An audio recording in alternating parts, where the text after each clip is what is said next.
বন্ধুরা চলে এলাম আমাদের দ্বিতীয় সেশনে। এখন আমরা ভুট্টাটা তৈরি করব।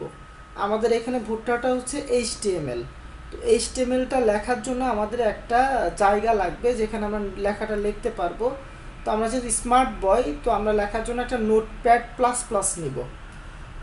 নোটপ্যাড প্লাস প্লাসের জন্য আমরা গুগলে টাইপ করব এনও লেখে নোটপ্যাড প্লাস প্লাস ডাউনলোড চলে আসে এবং এখান থেকে আমরা নোটপ্যাড প্লাস প্লাসটা ডাউনলোড করে নিব।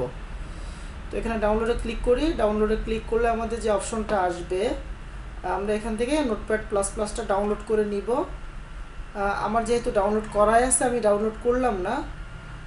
আমি তখন এই নোটপ্যাড প্লাস প্লাসটা ওপেন করলাম, করলে ঠিক আমাদের এই ধরনের পাওয়া যাবে। তো এইখানে আমরা যা লিখবো সেটা হচ্ছে এইচটিএমএল। তো আমরা ফরমেশনটা সাজাই নিই। আমরা এখানে লিখবো এইচটিএমএল, এটা সেভ অ্যাজ দিই। সেভ অ্যাসে আমরা ডেস্কটপে রাখি ফাইলটা। আমরা নাম দিব আমাদের তামিম ইকবালকে নিয়ে আমরা প্রথম ভুট্টাটা বানাবো। তো আমরা নাম দিই তামিম। তামিম অ্যান্ড তামিমের ফরমেশনটা হবে এইচটিএমএল। তো আমরা এখানে এইচে ক্লিক করলে এখানে এইচটিএমএল পাবো। এখানে এইচটিএমএলটা দিয়ে আমরা সেভ করব। তো আমরা তামিম নামে সেভ করে ফেললাম।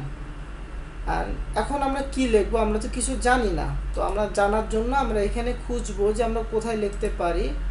তো আমরা গুগলে যদি যাই, আমরা লিখব W3 স্কুলস। W3 স্কুলস আমাদের চলে আসছে। W3 স্কুলসে আমরা ক্লিক করি। W3 স্কুলসে ক্লিক করলে পাচ্ছি HTML নামে একটা লেখা আছে। এখান থেকে আমরা লার্ন HTML-এ যাব।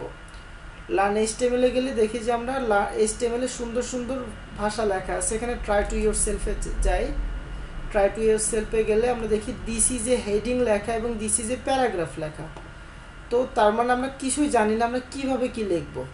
তো আমরা এইখানে দেখি দিস ইজ এ হেডিং কোথায় লেখা, আমাদের এইখানে লেখা রয়েছে দিস ইজ এ হেডিং। তো এখানে লেখাটা আমরা চেঞ্জ করি। আমরা লিখব তামিম। আর এখানে লেখা রয়েছে দিস ইজ এ প্যারাগ্রাফ। আমরা লিখব গ্রেট, তামিম গ্রেট। তো আমরা সি রেজাল্টে যাই, দেখি তামিম গ্রেট লেখা চলে আসছে। তার মানে এই তামিম গ্রেট লেখাটার জন্য আমাদেরকে এই কোডটা ইউজ করতে হবে এবং এটা হচ্ছে HTML কোড। তো আমরা এই কোডটা কপি করি। কপি করে আমরা নোটপ্যাড প্লাস প্লাসে এটা সেভ করি।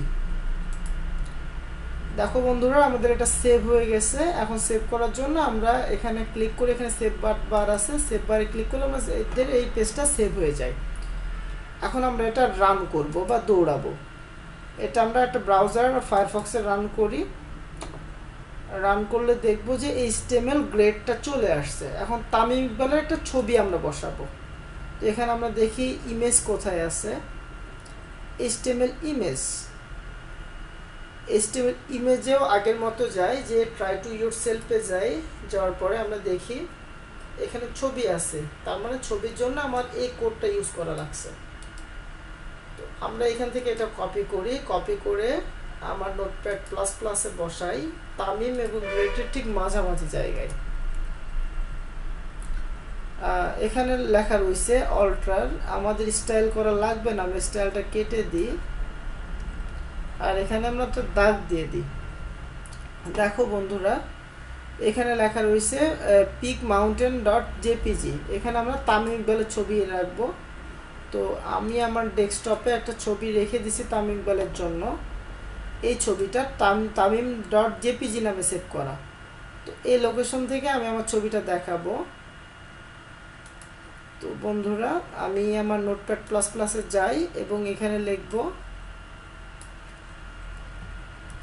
তামিম অ্যান্ড ফরম্যাটটা জেপিজিটা ঠিক থাকবে। সেভ করি। সেভ করার পরে আমি এটা রান করি ফায়ারফক্সে।